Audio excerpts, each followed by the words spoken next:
In fact, many leathers can get downright exotic.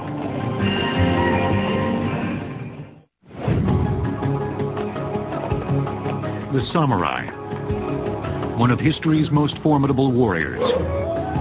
To each, a sword was not only the source of power, but an extension of the soul. As such, the blade was honed of the finest steel, and the grip made of shagreen, a leather derived from the stingray. It's so durable that it assured the samurai's grasp of his sword even when covered in his enemy's blood. It was Marco Polo who in the 13th century first traded his own leathers for the rare and mysterious species of the East. And since that time, our fascination for exotic leathers has only intensified. The exotics are, for the most part, more primitive animals. Many of them are unchanged in the fossil record. And as such, they are armored animals. They were built for war. Gliding underwater, a stingray's back appears light and smooth. But when dried, it forms small, nearly ceramic beads.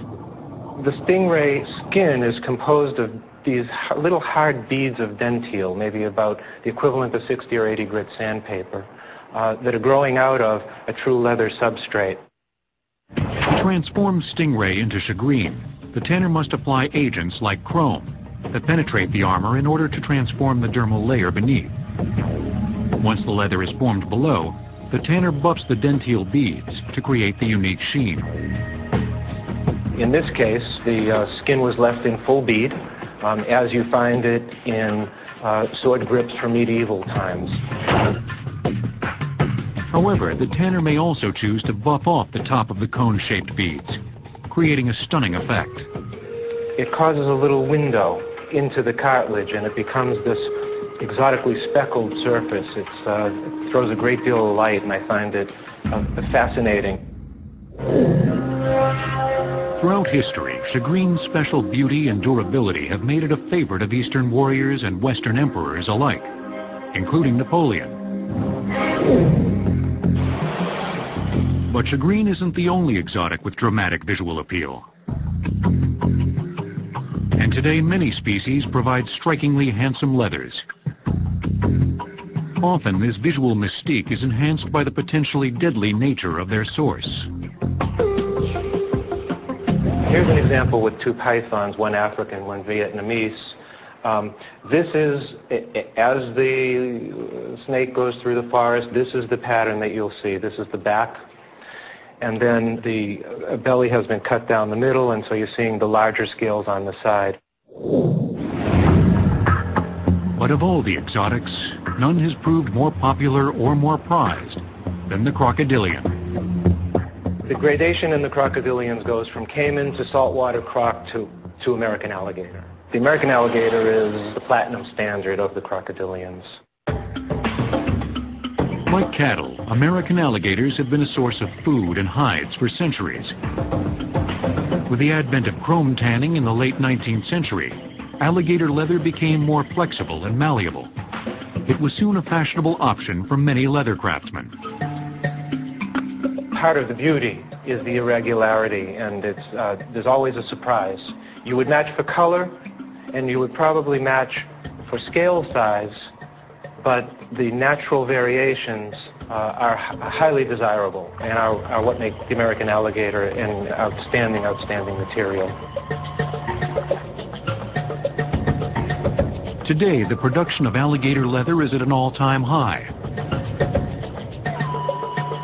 Many of the chrome tanning techniques and tools used by the cowhide industry are employed by alligator manufacturers as well.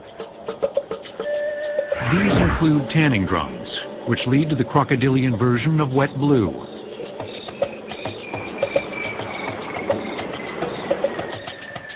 Only during finishing do the real differences begin to emerge, as the alligator tanner must take special care with the hide's glaze, color, and pliability.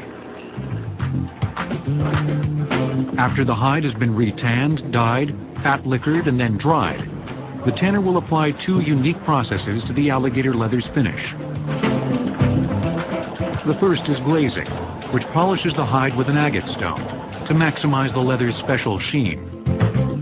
The second, called bombaying, renders the once tough alligator more malleable through an intense steaming process. These processes have been refined over the past century and have proven to be highly successful.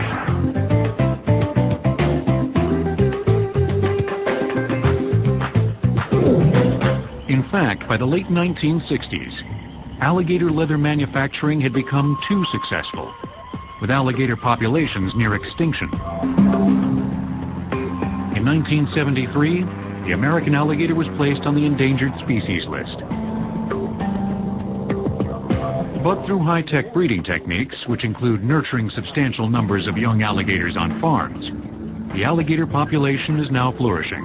It has been one of the more successful ecological management comeback stories in the 1990s and into our century. And today, the American alligator is no longer on the endangered species list.